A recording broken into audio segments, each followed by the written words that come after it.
अब possessive noun का उपयोग कैसे होता है? We have understood what is possessive noun, we have understood how to make it, now how do we use it? And it's very simple. इनका उपयोग कैसे होता है ये आप ऊपर ही सीख चुके हैं, लेकिन फिर भी अलग से इसके लिए हम बता दें, how do we make this संबंध कारक, पजेसिव नाउन कैसे बनाते हैं। उदाहरण के लिए द गवर्नर्स गार्ड, गवर्नर के गार्ड।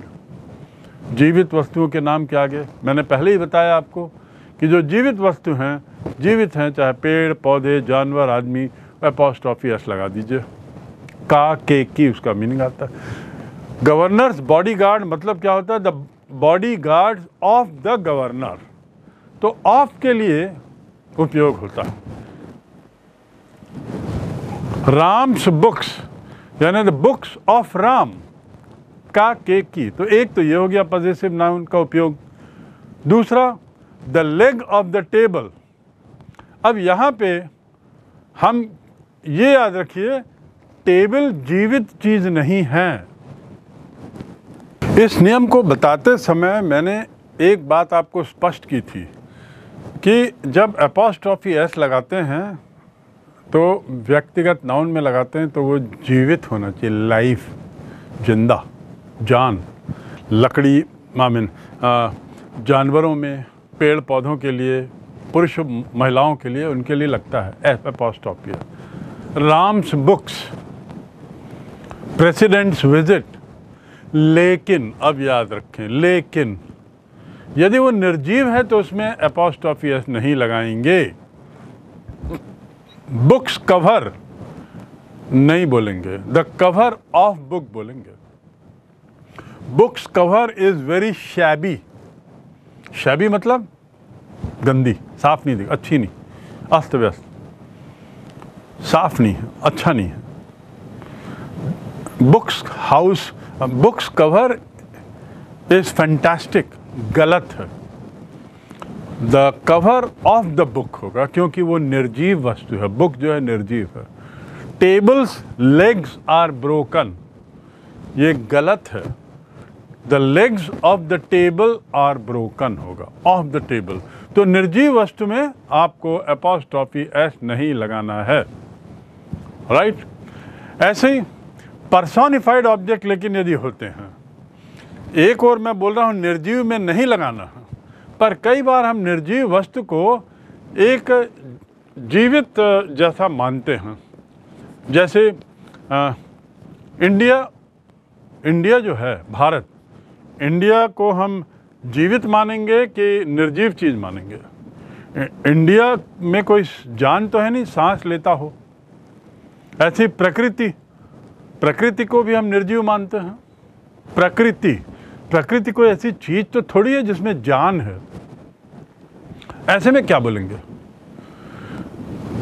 तब हम यदि उसको हम कोई पर्सोनिफाई कर देते हैं, उसको मानवीकृत कर देते हैं, उसको एक मानव जैसा रूप देते हैं, मानते हैं, तब उसमें एपोस्ट्रोफी लगा सकते हैं। इंडिया में जान नहीं है, प्रकृति में जान नहीं है, जीवित नहीं है, वो निर्जीव हैं। डेथ में जान नहीं होती, लेकिन यदि हम उसको एक मानवीकृत रूप दे दें, मानव जैसा उसको उपयोग करें शब्द का, तब उसमें एपोस्ट्रोफी लगा सकते हैं। उदाहरण के लिए India's heroes received grand welcome. Bharat के जो हीरो थे वो ओलंपिक से आने के बाद उन्हें बहुत शानदार वेलकम दिया गया। इंडियाज हीरोज ऑफ इंडिया बोलते हैं, बिल्कुल सही है, लेकिन यहाँ पर इंडिया निर्जीव है, उसके बावजूद भी यहाँ पर आप एपोस्ट्रोफी एस लगा सकते हैं, क्योंकि हमने भारत को एक मानवीकृत रूप दिया है, एक रूप दिया है उसको, आदमी जैसा उसको बर्ताव कर रहे हैं भारत के हीरो, राइट? तो इंडियाज हीरोज। ऐसे नेचर्स लॉज, नेचर यानी प्रकृति निर्जीव है, पर हमने नेचर को एक व्यक्ति का एक साकार रूप देने, साकार व्यक्ति जैसा उसका उपयोग कर रहे हैं, कि प्रकृति के नियम, किसके नियम? प्रकृति के नियम। So the laws of nature, उसको आप नेचर्स लॉज भी बोल सकते हैं, राइट। डेथ्स डोर, मृत्यु के दरवाजे पर खड़ा है वो, तो he is there at the door of death, door of death, ये तो सही है। लेकिन यहाँ पे हम डेथ को क्या मान रहे हैं? एक आकार दे रहे हैं, मानवीकृत रूप में उसका, उस शब्द का उपयोग कर रहे हैं। तो हम क्या बोलेंगे? डेथ्स डोर, एपॉस्ट्रॉफी एस लगा के उसके दरवाजा, डोर माने दरवाजा। उसी प्रकार हम बहुत बार निर्जीव वस्तुओं में, समय में भी निर्जीव का उपयोग करते हैं, स्पेस में भी करते हैं, स्थान और वजन में भी करते हैं। उदाहरण के लिए ए डेज सैलरी, एक दिन की तनख्वाह। He received A days salary, he receive salary for a day, उसको हम ए डेज सैलरी बोलते हैं। तो यहाँ पे क्या है? समय। ऐसे ही a week's holiday, I am going on a week's holiday, मैं एक सप्ताह की छुट्टी पर जा रहा हूँ, सप्ताह की छुट्टी। तो मैं ये बोल सकता हूँ I am going on holiday for a week. लेकिन अपवाद है ये, जहाँ पर समय, स्थान और उसके साथ वजन, इसके लिए भी हम एपॉस्ट्रॉफी एस लगा सकते हैं। ए वीक्स हॉलीडे। और वजन की जैसे बात करें तो वजन में हम बोल सकते हैं ए फुट्स लेंथ, 1 फीट लंबाई, या ए पाउंड्स वेट, 1 पाउंड का, a KG's weight, 1 KG, 1 kilogram's weight, 1 kilogram का वजन लाके दो। Give me a kilogram's weight, जो वजन का पत्थर होता है 1 किलो वाला, वो लाके दो। Give me A weight of A kilogram, इसको हम किलोग्राम्स वेट बोल सकते हैं, यद्यपि ये निर्जीव है।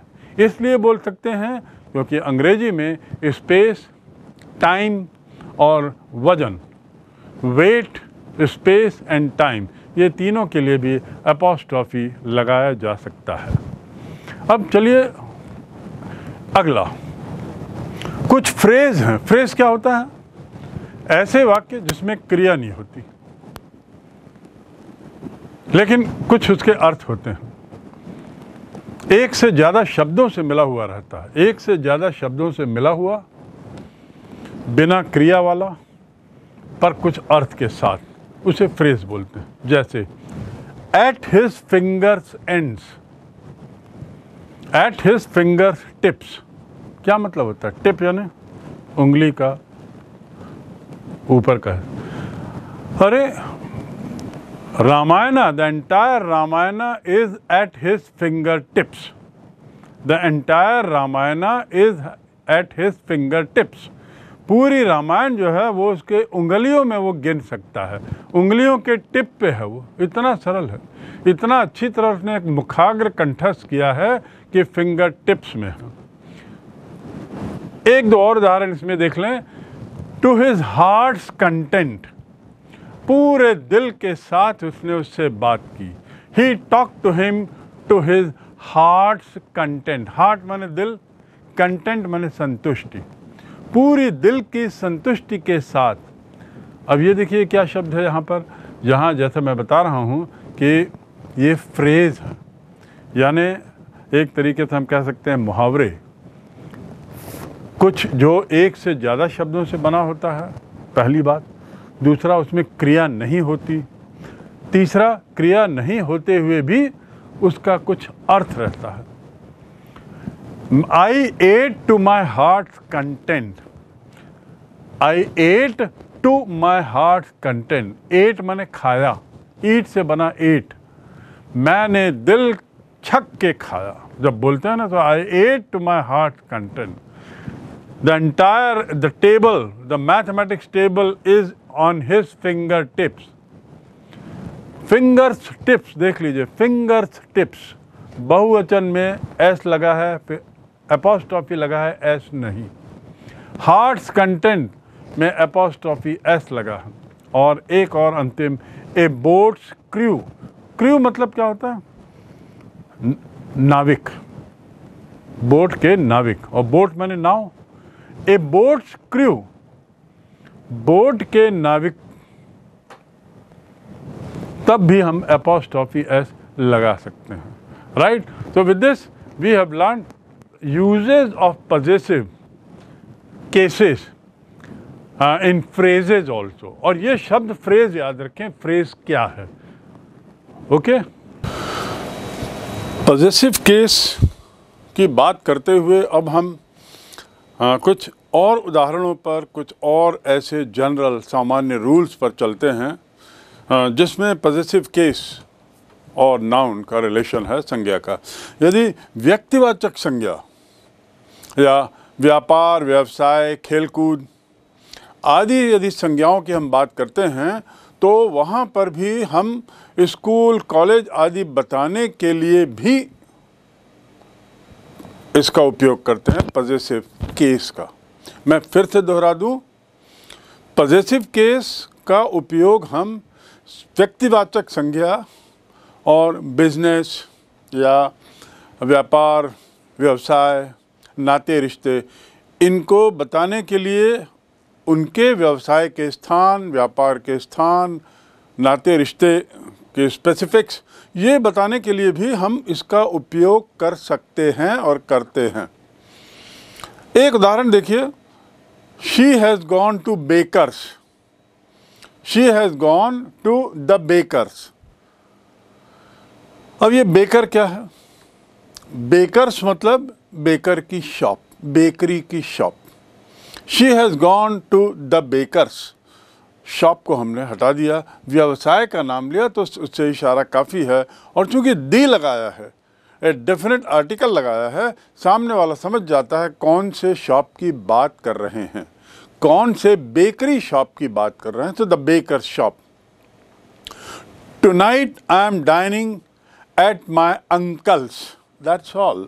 Tonight I am dining at my uncle's, मतलब at लिखा हुआ है, या तो with my uncle होता तो बात वहीं रुक जाती, लेकिन यहाँ कहना चाह रहे हैं कि मैं कहाँ खाने जा रहा हूँ। So tonight I am going to have dinner at my uncle's means what? Uncle's house, at my uncle's house. He was educated at government high school। एक तो ये तरीका हुआ, और एक होता है हम उस जगह का नाम ले लें, कोई स्कूल का नाम ले लें, खास स्कूल का। He was educated at R.D. Tiwari's, finish। He was educated at J.N. Pandey's, means apostrophe S मतलब का, J.N. पांडे नाम के स्कूल में। और एजुकेशन की बात हुई है और नाम भी ले लिया है, व्यक्तिगत वाचक नाम लिया है, तो सामने वाले से उम्मीद है कि वह समझ रहा है कि मैं स्कूल की बात कर रहा हूँ। It is expected that the man in front to whom I am speaking has understood that I am talking about a school by the name J.N. Pandey School and that I am talking about education. So that means I am talking about a school education, a place school. Okay? So this is how possessive case and use of apostrophe। देखिए आप apostrophe के कितने तरीके के उपयोग आप देख रहे हैं, और का के की। It shortens our writing work, our labor। Next one, when you have doubt कि संज्ञा का प्रयोग हम पॉजेसिव में करें या प्रीपोजिशन ऑफ के का साथ करें, तो सामान्य नियम में क्या होता है, पॉजेसिव का उपयोग हम पोजेशन में करते हैं। मैंने आपको थोड़ी देर पहले अभी बताया कि पोजेशन मतलब अधिकार, पॉजेसिव उसी से बना है। You are very possessive about your books, you are very possessive about your books. तुम अपनी किताबों के लिए बहुत एक तरीके से अधिकार बताते हो, बहुत ज़्यादा उसके लिए चिंतित रहते हो। You I am very possessive about my mother. मैं अपने मदर के लिए बहुत ज़्यादा अधिकार जताता हूँ, चिंतित। मैं पसंद नहीं करता कि मेरी मदर को कोई कुछ बोले, कुछ करे, और कोई कुछ ऐसा बोलता है, कुछ ऐसी बात होती है तो मुझे बहुत खटकती है, because I am very possessive, so यदि ऐसा हो कि यहाँ पर कभी डाउट हो कि यहाँ पे संज्ञा का उपयोग हम पजेसिव केस में करें या ऑफ के साथ करें, तो सामान्य नियम के अनुसार हम ये देख लें कि क्या उसमें स्वामित्व की बात कर रहा हूँ, मैं अधिकार की बात कर रहा हूँ, ओनरशिप की बात कर रहा हूँ। यदि मैं ऐसा कर रहा हूँ तो बेहतर होगा कि हम ऑफ लगा दें। जैसे हम बोलते हैं, उदाहरण के लिए एनिमीज डिफीट, यहाँ पे शंका होती है क्योंकि पजेसिव वाली बात नहीं है, यहाँ पे इसमें कोई स्वामित्व वाली बात नहीं है। ये एक घटना बता रहे हैं कि दुश्मनों की पराजय। तो ऐसी स्थिति में जब शंका हो तो बेहतर होगा कि हम ऑफ का उपयोग करें, डिफीट ऑफ एनिमी। हम बोल दें डिफीट ऑफ एनिमी बजाय एनिमीज डिफीट बोलने के, कम इन केस ऑफ डाउट। वैसे आपको पहले बता चुके हैं कि enemies defeat is also right.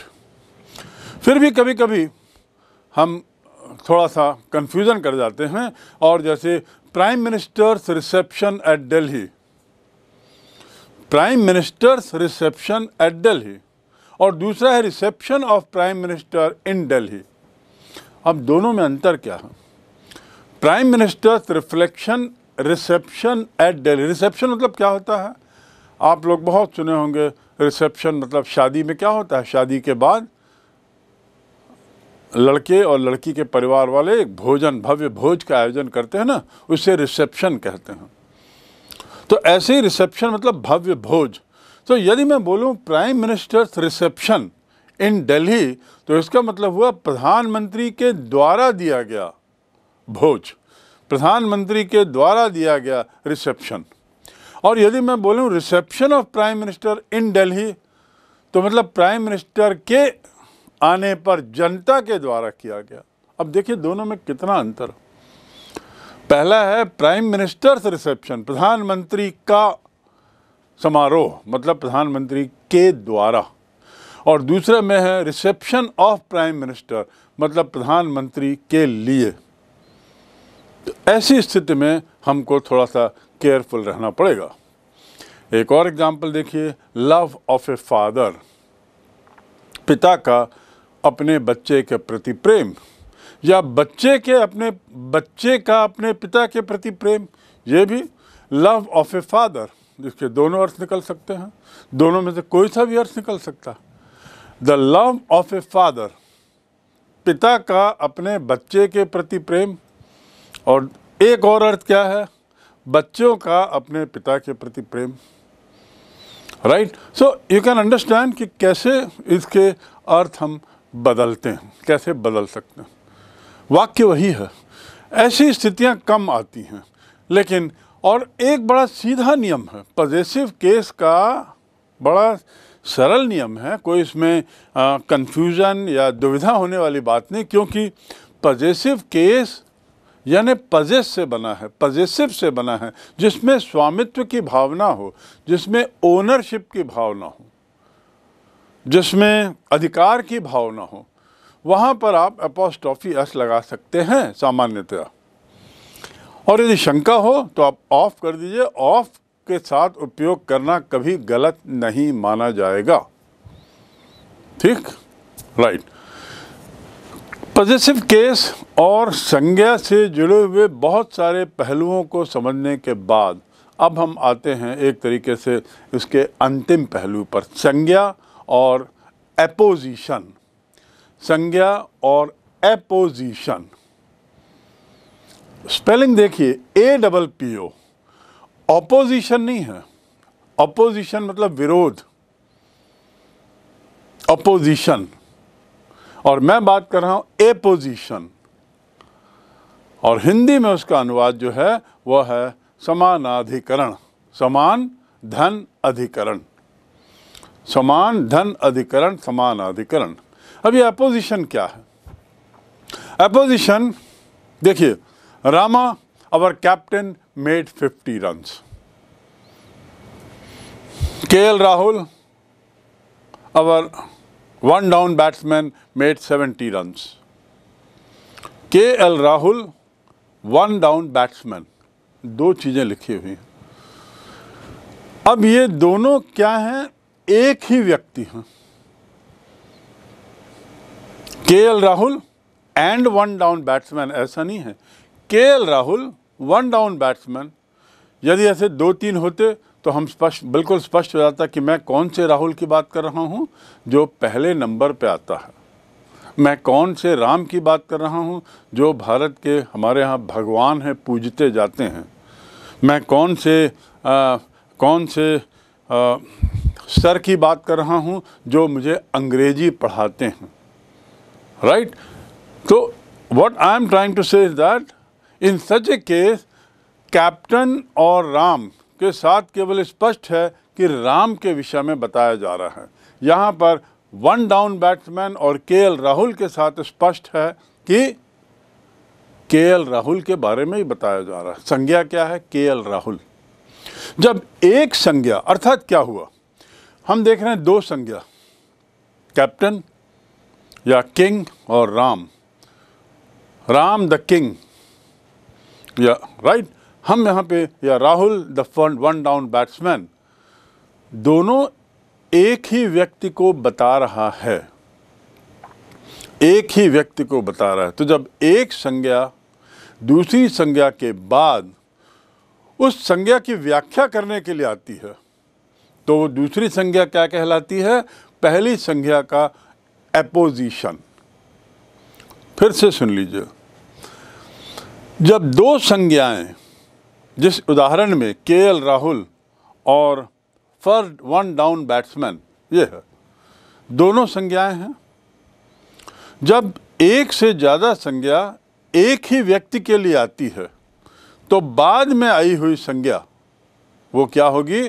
In apposition होगी, पहले वाली संज्ञा के एपोजिशन होगी। एपोजिशन का अर्थ है एक शब्द को दूसरे के बराबर रखना। अब बराबर का अर्थ क्या है?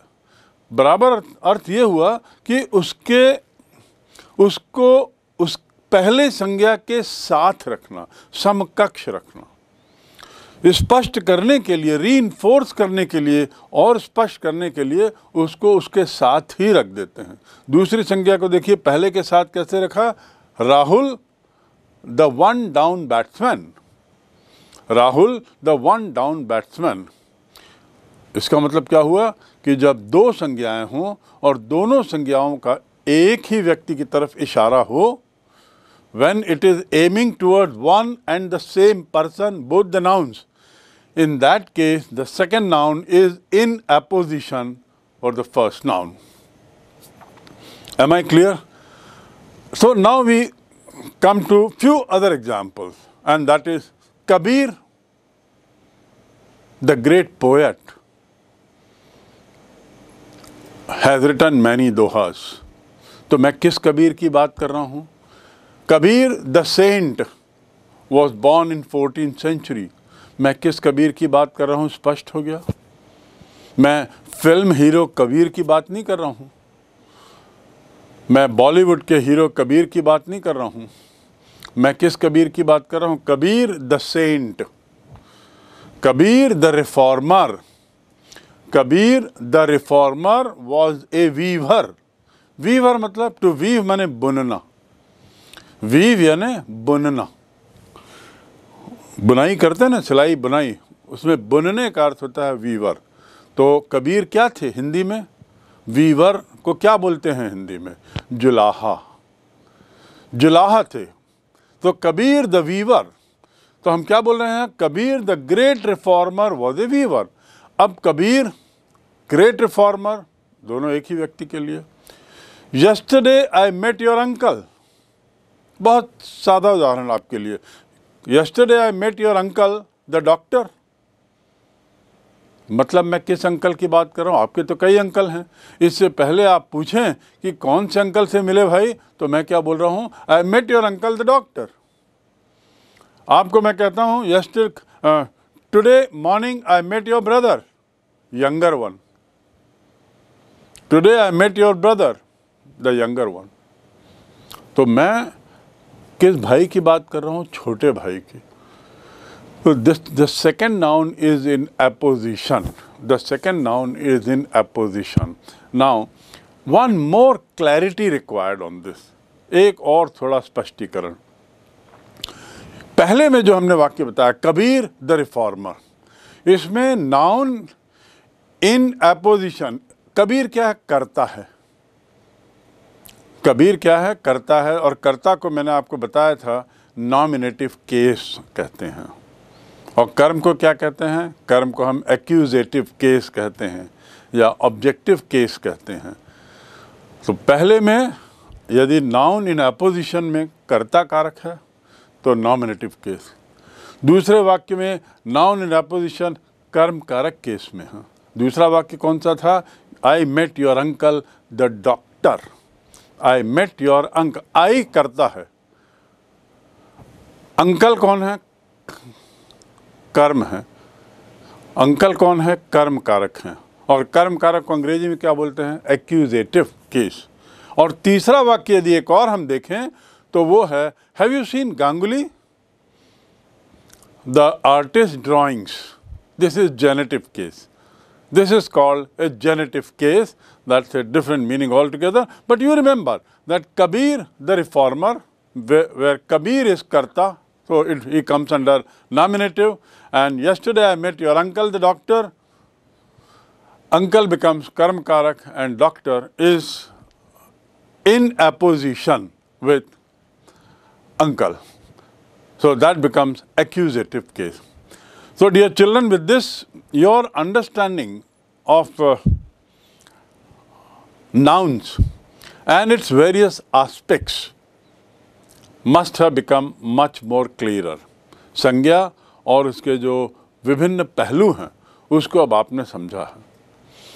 और you have studied noun in class 8, 9, 10, 11 also. But then